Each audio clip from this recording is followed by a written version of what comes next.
This is absolutely crazy. Welcome back to TFD, everybody. Make sure you like, comment, subscribe, share the channel, and hit that bell notification so you never miss any of this madness. Let's go. Folks, we witnessed yet another absolute choke job tonight, and I'm not exaggerating. A superstar completely melted down in a high-pressure moment, and it was just wild to watch. I'm talking about SABRINA IONESCU, the face of the New York Liberty, and honestly, I can't even believe what we just saw. SABRINA, I'm a huge fan of yours. Love your game, love your talent. But the performance tonight? Flat out unacceptable. Unacceptable. Let's break it down. Meanwhile, the Phoenix Mercury delivered one of the most dominant bounce-back performances we've seen this season. After losing home court advantage and facing elimination, they headed to New York City and absolutely annihilated the Liberty with a 26-point win. That's right, 26 points. No questions asked. Now let's talk about Sabally. After a rough debut where she shot 2 of 17 from the floor and 1 of 10 from 3 at home, she came back swinging. Tonight, 5 of 11 from the field, 15 points, 7 rebounds, 4 assists, 4 steals. She was everywhere, bringing energy, showing emotion, yelling, getting after it, flat out balling. This is what a bounce-back performance looks like. This is why she's a superstar in her own right. And it wasn't just Satu. Alyssa Thomas, a model of consistency, added 15 points, 7 rebounds, and 7 assists. You know exactly what you're going to get from that, and she delivered every single time. WNBA, coming off the bench, dropped 14 points and 8 rebounds on 6 of 9 shooting. This Mercury team is firing on all cylinders, and the Liberty didn't have an answer. Now let's talk about New York. Y'all, defensively this was horrendous. You cannot allow nearly 50% shooting from the floor and expect to win a playoff game. Meanwhile, the Liberty were shooting only 30% themselves. 60 points. 60 points on your home floor with a chance to advance and continue your title defense. And this is what happens. A complete meltdown. SABRINA IONESCU finished 3 of 13 from the field, 1 of 8 from 3, and 2 of 6 from the free throw line. 2 of 6?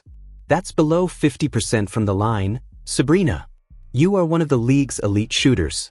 This is the kind of performance that makes fans scream in frustration.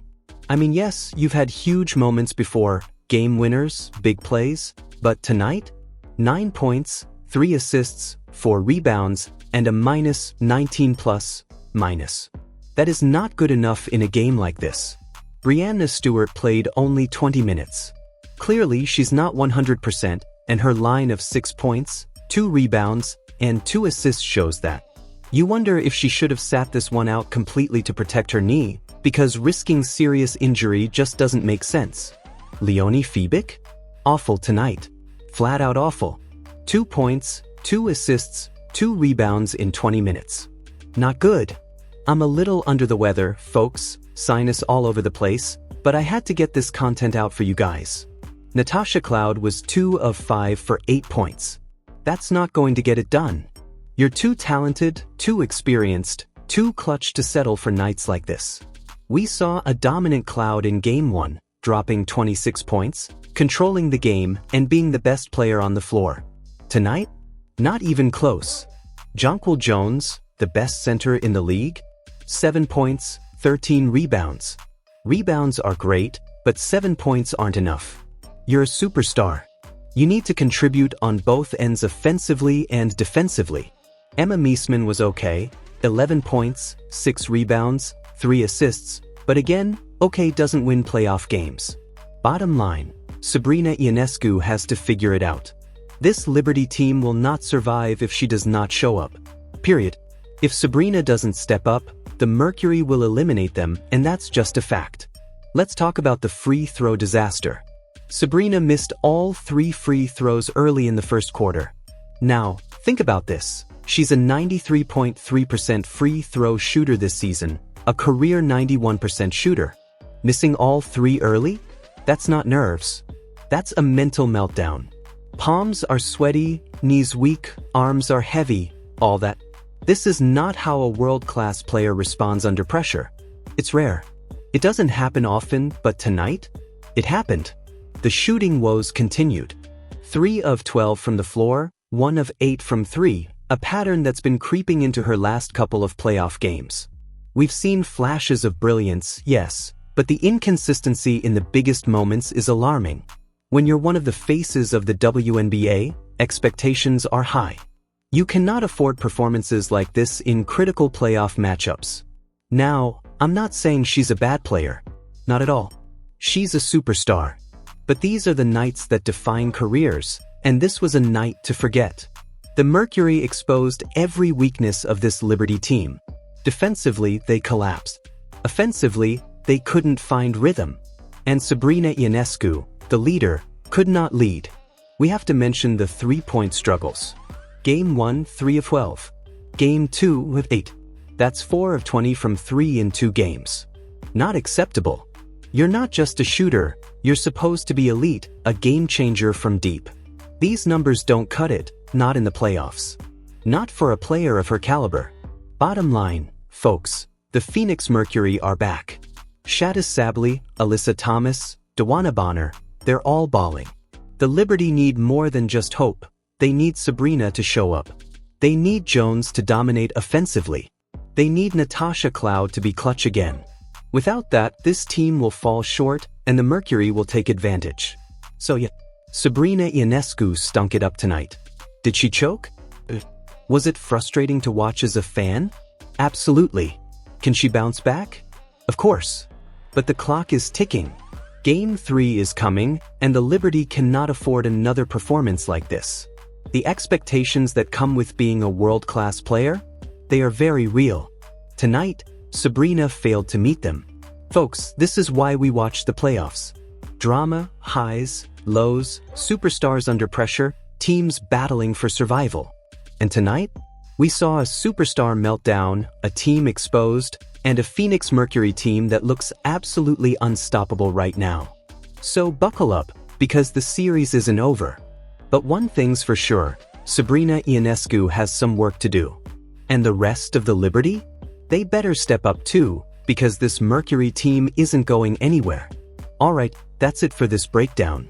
If you're feeling this chaos like I am, hit that like button, comment your thoughts, subscribe, share the video, and make sure your bell notification is on. You don't want to miss the fallout from tonight's madness. This is TFD, and we'll be right back with all the updates, analysis, and reactions. Let's go. In the end, despite the tough loss at home, the message from Sandy Brondello and SABRINA Ionescu is clear. This team knows its potential, and they're far from done. Mistakes happened, turnovers and missed opportunities allowed the Mercury to capitalize, but the focus now is on adjustments, discipline, and execution. Everyone acknowledges that it's an elimination game, but the locker room vibe remains confident. This group is resilient, experienced, and ready to fight for every possession. Fans should take heart knowing that the season isn't over, and the team is determined to bounce back stronger on Friday. The goal is simple: control what they can, play their basketball, and give their fans the performance they deserve. Sandy, after that first quarter, you guys struggled on both offensive and defensive ends. What can you take from this to get you on Friday where you want to be? We're a way better team than what we showed today, so I was disappointing with that. I just thought, we turned the ball over and gave them easy things and easy baskets in transition, and just went away from what was working for us the first game. And but we know what we need to do, and now we're going back. It's just a elimination game, so that's it. We just got to prepare for that. Stay confident. We're a way better team than what we showed, and that's what we'll do. We'll focus on being better. Sandy, there was quite a disparity when it came to the points in transition. I believe the Mercury had 20 to you guys had 2. I guess just why was it so hard for you all to be able to match that and get out in transition? Yeah, look, I think our turnovers led to those easy baskets in transition. So that's something, we've spoken about, where we just have to have a little bit more discipline there. And, we're taking the ball out of the basket a fair bit. So that kind of slowed us in our phase to get down there. And, we just have to be better. We know we're a better team, so it's disappointing to play like that in front of our home fans, but we're still alive, so we're going to go out there and win a game in Phoenix. Sabrina, the next game could be the last of the season for this group. I guess, what do you feel like this group has to do to make sure that it isn't? Yeah, I mean, I think it's control what we can, and that's just being a better team. I think it's learning from today, and that's a huge part.